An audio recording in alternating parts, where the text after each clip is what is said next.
नमस्कार विद्यार्थी मित्रांनो, करिअर ऑर्बिट अकॅडमीच्या या ऑनलाईन प्लॅटफॉर्म सर्वांचं स्वागत आहे। मी डॉक्टर गणेश शिंदे। आजचा व्हिडिओ महत्त्वाचा आहे, कारण की आजच्या व्हिडिओमध्ये आपण कामगार विभागामार्फत जी 78 पदांची जाहिरात निघली आहे, त्या जाहिराती संदर्भामध्ये आपण विस्तृत स्वरूपात समजून घेणार आहोत। जाहिरातीमध्ये कोणकोणती पद आहेत पद आहेत, त्याचा पगार किती असणार आहे, वेतन किती असणार आहे, त्याचा सिलेबस काय असणार आहे, यासोबत इथं जिल्हा निवड कशी केली जावी व जिल्हा निवडी संदर्भामध्ये विभागाने काय माहिती दिली ते बघणार आहोत। आणि प्रवेश प्रमाणपत्रा संदर्भामध्ये सुद्धा त्यांनी या ठिकाणी क्लॅरिटी ही ठेवलेली आहे। त्यामुळे या सगळ्या बाबी आपल्याला इत्थंभूत पद्धतीने समजून घ्यायच्या आहेत। त्यामुळे हा व्हिडिओ शेवटपर्यंत बघायचा आहे। आणि सगळ्यात महत्त्वाचं, जर आपण आतापर्यंत करिअर ऑर्बिट अकॅडमीला सबस्क्राईब केलं तर सबस्क्राईब करायचं आहे। आणि खाली डिस्क्रिप्शन बॉक्समध्ये टेलिग्राम लिंक सुद्धा आपली उपलब्ध आहे, ती सुद्धा क्लिक करून आपल्या टेलिग्राम ग्रुपला जॉईन व्हायचं आहे। ओके, जेणेकरून तुम्हाला नवीन अपडेट्स या वेळोवेळी मिळत राहतील। आजच्या व्हिडिओमध्ये सगळ्यात महत्त्वाचं काय की महाराष्ट्र शासनाने कामगार विभाग जो आहे, मुंबईतला कामगार विभाग जो आहे, या विभागाच्या माध्यमातून भरती आणली 2026 ची। त्यामध्ये सरळ सेवेच्या माध्यमातून गट क च्या या पद भरतींची सुरुवात ही केली जाणार आहे। आणि यामध्ये जवळपास 78 जागा ह्या इथे उपलब्ध असणार आहेत। आता 78 जागा आहेत, या संदर्भात जी जाहिरात होती अतिशय छोट्या फॉर्म मध्ये आली होती। आणि या संदर्भामध्ये आपल्याला या ठिकाणी त्यांनी वेळ सांगितली 13/5 म्हणजे 13 मे पासून फॉर्म भरायला सुरुवात झाली होती। आणि 11 जून पर्यंत याचे फॉर्म आपल्याला फिलअप करायचे आहेत। फॉर्म भरण्याची प्रक्रिया ही ऑलरेडी सुरू झाली आहे। आपल्यापैकी कोणाला अजून माहीत नसेल तर त्यांनी फॉर्म भरायला सुरुवात करायची आहे। ही महत्त्वपूर्ण पोस्ट आहे आणि महत्त्वाचे पद सुद्धा यामध्ये समाविष्ट आहे। पदांमध्ये काय कोणते, निरीक्षक आहे, लेखापाल आहे आणि स्टेनोग्राफर म्हणजे टंकलेखक। स्टेनोग्राफर हे पद मृत झालं आहे, पण हे शेवटचं पद आहे। त्यामुळे स्टेनोग्राफर ज्यांचा कोणाचा आहे त्यांच्यासाठी ही महत्त्वपूर्ण संधी असणार आहे। त्यांनी याचा फॉर्म हा नक्की भरावा। आणि यासोबत बघा, आपल्याला 11 तारखेपर्यंत 11 जून पर्यंत ही फॉर्म भरण्याची आपल्याला संधी उपलब्ध आहे। त्यामुळे महाराष्ट्र कामगार .महाराष्ट्र.gov.in या संकेतस्थळावर जायचंय आणि इथं जाऊन आपला फॉर्म फिलअप करायला सुरुवात करायची आहे। या संदर्भामध्ये अजून महत्त्वपूर्ण बाब काय की ही पद कोणकोणती आहे। निरीक्षक नावाचं पद आहे कामगार विभागातलं, याला 62 जागा आहेत।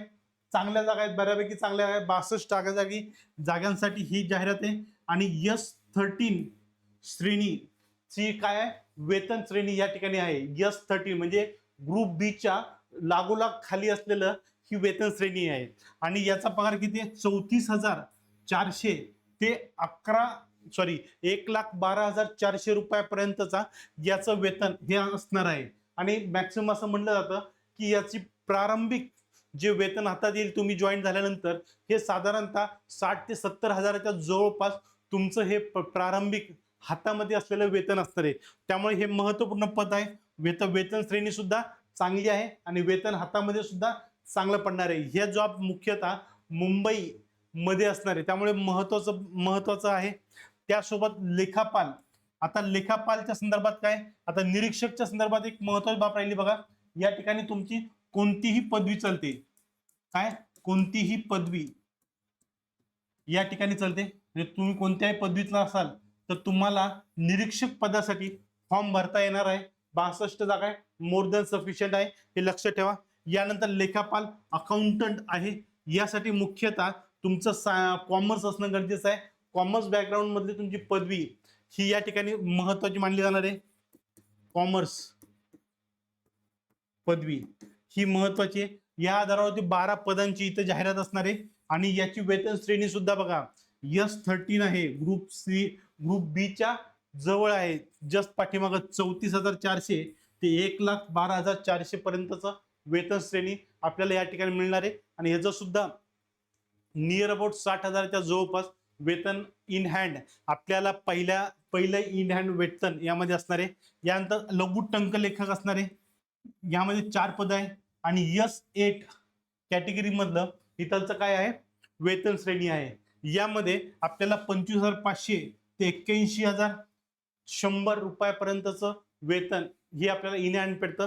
प्रारंभिक वेतन साधारणतः 40,000च्या जवळपास हे प्रारंभिक वेतन असणार आहे।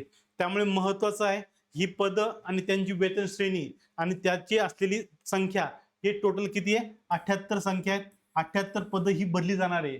महत्वाचं आहे, कामगार विभागाच्या माध्यमातून ही पद महत्वाची आहे. सोपा आहे, सिलेबस सोपा आहे, तो पण तुम्हाला सहजरित्या समजणार आहे.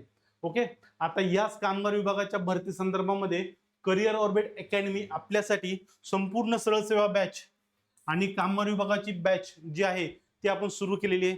या बॅच अंतर्गत, संपूर्ण सरळ सेवा बॅच अंतर्गत आपण सर्व सरळ सेवेतून घेतल्या जाणाऱ्या आणि एमपीएससीतून घेतल्या जाणाऱ्या ज्या ग्रुप सी च्या परीक्षा आहेत याची संपूर्ण तयारी या आपल्या प्लॅटफॉर्मवर करून घेतली जाते. मग यामध्ये कोणकोणते तलाठी पद भरती आहे जी आता एमपीएससी कडे वर्ग झाली आहे, ग्रामसेवक असणारे, आरोग्य विभाग असणारे, नगर परिषद आहे, वन विभाग आहे, कृषी विभाग आहे, महानगरपालिका आहे व इतर सर्व सरळ सेवा परीक्षा, आदिवासी विभाग असेल, अंगणवाडी मुख्य सेविका असेल किंवा मुख्य सेविका किंवा पर्यवेक्षिका असेल, या व्यतिरिक्त कामगार विभागाची पद भरती असेल, या संदर्भातल्या जाहिराती, या संदर्भातल्या बॅचेस या आपल्या चालू आहेत.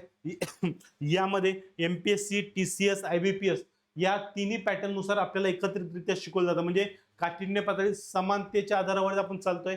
या तिन्ही पॅटर्न नुसार आपल्याला अभ्यास गरजेचा आहे, त्याच पद्धतीने तुम्हाला या ठिकाणी शिकवलं जाणार आहे. बेसिक पासून ऍडव्हान्स पर्यंत तुम्हाला इथं नेलं जात आहे. या ठिकाणी लाईव्ह प्लस रेकॉर्डेड लेक्चर असणार आहे. बरेचसे घटक, तांत्रिक घटक जे आहेत ते तांत्रिक घटकाचे लाईव्ह लेक्चर्स आपण कंडक्ट करणार. कामगार विभागाच्या मध्ये सुद्धा तांत्रिक घटकाचे कायदे आहेत हे महत्वाचे, ते आपण लाईव्ह स्वरूपामध्ये जाणार आहोत ह्या संदर्भामध्ये. सोबतच या ठिकाणी आपल्याला एक्सपर्ट फॅकल्टी भेटणार आहे, लाईव्ह प्लस रेकॉर्डेड लेक्चर्स असणारे, पीडीएफ नोट्स असणारे, टेस्ट सिरीज उपलब्ध असणारे, व्हॅलिड 1 इयर 1 वर्षासाठी आपल्याला ही बॅच परचेस केल्यानंतर 1 वर्षासाठी आपल्याला ही उपलब्ध असणार आहे. यासोबतच आपल्याला अनलिमिटेड वॉच टाइम असणार आहे, पर्सनल मेंटरशिप सुद्धा आपल्याला या ठिकाणी उपलब्ध असणार आहे. आणि ह्या सगळ्या गोष्टी आपल्याला केवळ कितीला पडणार आहे, 1299 मध्ये या सगळ्या बाबी आपल्यासाठी उपलब्ध असणार आहे. त्यामुळे संधी सोडायची नाहीये. 1299 म्हणजे महाराष्ट्रामध्ये सर्वात कमी फी करिअर ऑर्बिट अकॅडमीच्या माध्यमातून ठेवली जाते. त्यामुळे 1299 मध्ये संपूर्ण सरळ सेवा या संपूर्ण परीक्षांची तयारी एका ठिकाणी करून घेतली जाणार आहे. आणि कामगार विभाग जे आहे त्याच्या फी स्ट्रक्चर सुद्धा खूप नॉर्मल असणार आहे. त्यामुळे तुम्हाला या संदर्भामध्ये नक्कीच फायदा हा होणार आहे. या संदर्भामध्ये पुढे बघा, सगळ्यात महत्त्वाचं म्हणजे इथला सिलेबस काय, परीक्षा कशी असणार आहे, कामगार विभागाची जी भरती घेतली जाणार आहे याचा सिलेबस कसा असणार आहे. यामध्ये बघा, परीक्षेची योजना, प्रश्नपत्रिकेची संख्या काय, प्रश्नपत्रिकेची संख्या किती असणार आहे, एकच पेपर तुमचा घेतला जाणार आहे. यामध्ये सामान्य क्षमता चाचणी याचा समावेश असणार आहे. यामध्ये बघा, प्रश्न 100 प्रश्न असणार आहे, प्रत्येक प्रश्न 2 मार्काला म्हणजे 200 गुणांसाठी असणार आहे. दर्जा, तुमची पदवी ही पूर्ण असणं गरजेचं आहे. निरीक्षक पदासाठी कोणतीही पदवी लागते. त्यानंतर अकाउंटंट, लेखापालसाठी तुम्ही कॉमर्स मधनं पदवी असणं गरजेचं आहे.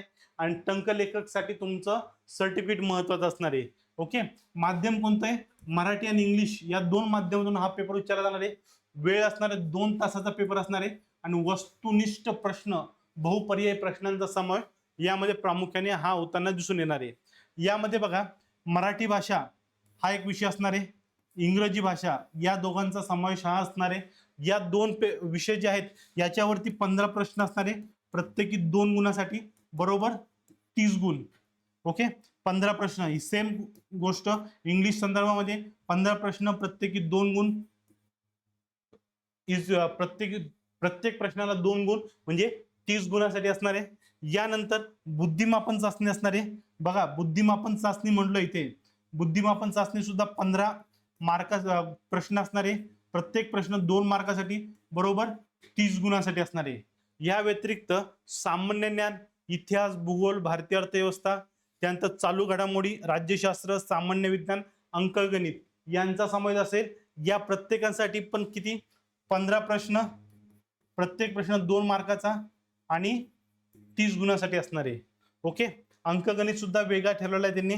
त्यानंतर जो तांत्रिक घटक आहे तो सगळ्यात महत्वाचा आहे. तांत्रिक घटक, अधिनियम, विविध कामगार कायदे यांचा समावेश असणार आहे. महाराष्ट्र खाजगी सुरक्षा रक्षक नोकरीचे नियमन आणि कल्याण अधिनियम 1881 याचा समावेश असणार आहे. महाराष्ट्र माथाडी, हमाल व इतर श्रमजीवी कामगार नोकरीचे नियमन व कल्याण अधिनियम 1969 याचा समावेश असणार आहे. म्हणजे कायदे जे असणार आहे या कामगार विभागाच्या संदर्भामध्ये यावरती तुम्हाला साधारणतः 40 प्रश्न विचारले जाणार आहेत. प्रत्येक प्रश्न 2 मार्काला इज इक्वल टू 80 गुणांसाठी हा पेपर असणार आहे. ओके. आणि हा किती असणार आहे 120 मार्काचा. 120 प्लस 80 200 मार्काचा पेपर हा आपल्याला या ठिकाणी दिसतोय. या 200 मार्कासाठी कामगार विभाग ही तुमची परीक्षा ही घेणार आहेत आणि यातून जे 78 सदस्य आहेत त्यांची निवड ही पूर्णत्वास जाणार आहे. या संदर्भामध्ये अजून एक महत्त्वपूर्ण बाब काय, हा फॉर्म भरत असताना आपल्याला लक्ष ठेवायचं आहे, काळजी घ्यायची आहे, जिल्हा निवड केंद्र जी आहे ती सगळ्यात महत्त्वपूर्ण बाब असणार आहे. कारण की या ठिकाणी स्पष्ट सांगितलंय अर्ज करताना जिल्हा केंद्राची निवड करणे आवश्यक आहे. म्हणजे तुम्हाला तुमचं सेंटर कुठे हवंय हे निश्चित करायचंय. पण हे सेंटर निश्चित करत असताना ही परीक्षा ऑनलाईन पद्धतीने होणार आहे. ऑनलाईन पद्धतीने ही परीक्षा तुमच्या कम्प्युटरवर म्हणजे संगणकावर घेतली जाणार आहे. आणि यामुळे विविध सत्रात घेण्यात येणार असल्याने उमेदवारांनी निवडलेली परीक्षा केंद्र उमेदवारांना मिळेल याची हमी देता येत नाही. म्हणजे तुम्ही जो कोणतं परीक्षा केंद्र निवडलंय तेच परीक्षा केंद्र तुम्हाला उपलब्ध होईल याची शाश्वती नाहीये. आणि याबाबत उमेदवारांनी नोंद घ्यावी हे त्यांनी तर स्पष्ट सांगितलंय. म्हणजे काय, तुम्ही परीक्षा केंद्र द्यायचं निवडायचंय पण तुम्हाला तेच भेटेल याची शाश्वती नाही. तुम्हाला ज्यावेळेस हॉल तिकीट येईल त्यामुळे तुम्हाला परीक्षा केंद्र स्पष्टपणे दिसणार आहे. यामध्ये जिल्हा केंद्र बदलाबाबत विनंती तुम्हाला करता येणार नाहीये. कोणती विनंती मान्य होणार नाहीये. यासोबत तुम्हाला 2022च्या नियमानुसार जी कागदपत्र आवश्यक आहे ही कागदपत्रे तुम्हाला भरावी लागणार आहेत. म्हणजे 10वी असेल 12वी असेल तुमचं ग्रॅज्युएशन सर्टिफिकेट असेल तुमचं कास्ट सर्टिफिकेट असेल व्हॅलिडिटी असेल यासोबत तुमचं उत्पन्न प्रमाणपत्र असेल किंवा तुम्ही कोणत्या म्हणजे ओबीसी मध्ये असाल तर तुमचं उत्पन्न दाखला सुद्धा महत्त्वपूर्ण असणार आहे. या सगळ्या बाबी तुम्हाला या ठिकाणी कव्हरअप करायच्या आहे. आणि काही कारणास्तव परीक्षेच्या तारखा या बदलण्यासाठी सुद्धा काय असणार लवचिक असणार आहे. म्हणजे परीक्षेच्या ठिकाणामध्ये बदल करावा लागल्यास त्या संदर्भात माहिती तुम्हाला महाराष्ट्र.महाराष्ट्र.gov.in या वेबसाईटवर तुम्हाला उपलब्ध केली जाणार आहे. त्यामुळे परीक्षेचं तारीख निश्चित झालेली आहे. या तारखेच्या आधी आपल्याला कंटिन्युअसली बघत राहायचं या वेबसाईटवर काही सेंटर बदलत आहे का, काही नवीन बदल होतोय का आणि या बदलानुसार आपल्याला काय करायचंय याला आपल्याला फॉलो करायचंय. यासोबत बघा प्रवेश प्रमाणपत्रा संदर्भामध्ये सुद्धा एक अपडेट दिलेलं आहे. या ठिकाणी प्रवेश प्रमाणपत्रा संदर्भामध्ये 7 दिवस अगोदर तुम्हाला हॉल तिकीट हे उपलब्ध होणार. किती दिवस अगोदर, 7 दिवसापूर्वी तुम्हाला हॉल तिकीट या ठिकाणी उपलब्ध होणार आहे.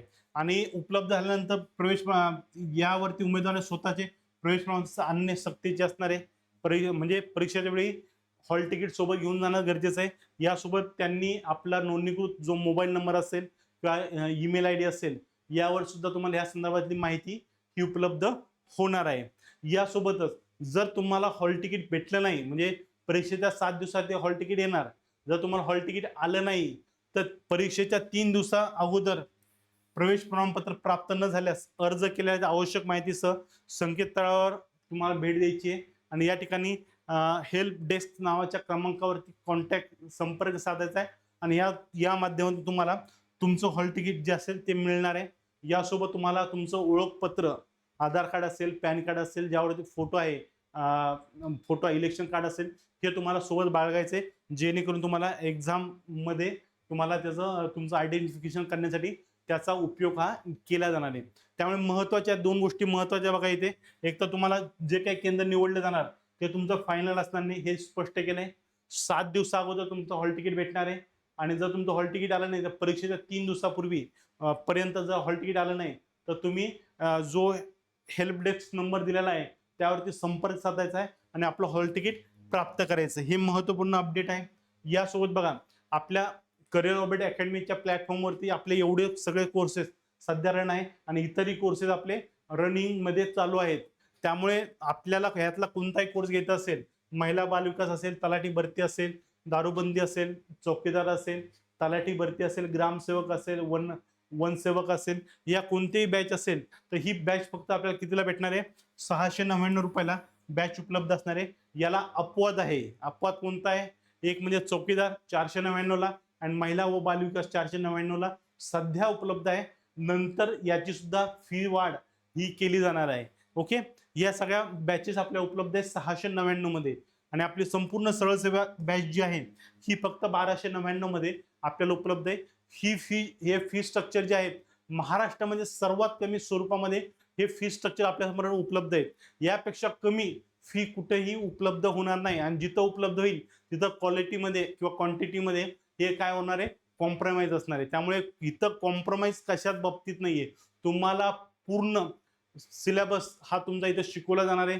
यामध्ये तुम्हाला काही डाऊट्स असेल, शंका असेल किंवा अजून काही प्रश्न असेल तर तुम्ही सरळ सरळ संपर्क हा साधू शकतात. यामध्ये खाली डिस्क्रिप्शन बॉक्समध्ये आपल्याला कॉन्टॅक्ट नंबर सुद्धा दिलेला आहे, ऑफिसचा नंबर आहे, माझा वैयक्तिक नंबर सुद्धा 8956 जो आहे तो सुद्धा तुम्हाला उपलब्ध या ठिकाणी दिसणार आहे. आणि या व्यतिरिक्त टेलिग्रामची लिंक सुद्धा आहे, या माध्यमातून सुद्धा तुम्ही आमच्याशी संपर्क साधू शकतात. ठीक आहे, चालेल. या संदर्भात तुम्हाला काही अजून अपडेट लागत असेल, काही माहिती लागत असेल तर तुम्ही नक्की संपर्क साधा आणि हा सिलेबसनुसार अभ्यासाला सुद्धा सुरुवात करा. ऑल द बेस्ट सगळ्यांसाठी. धन्यवाद.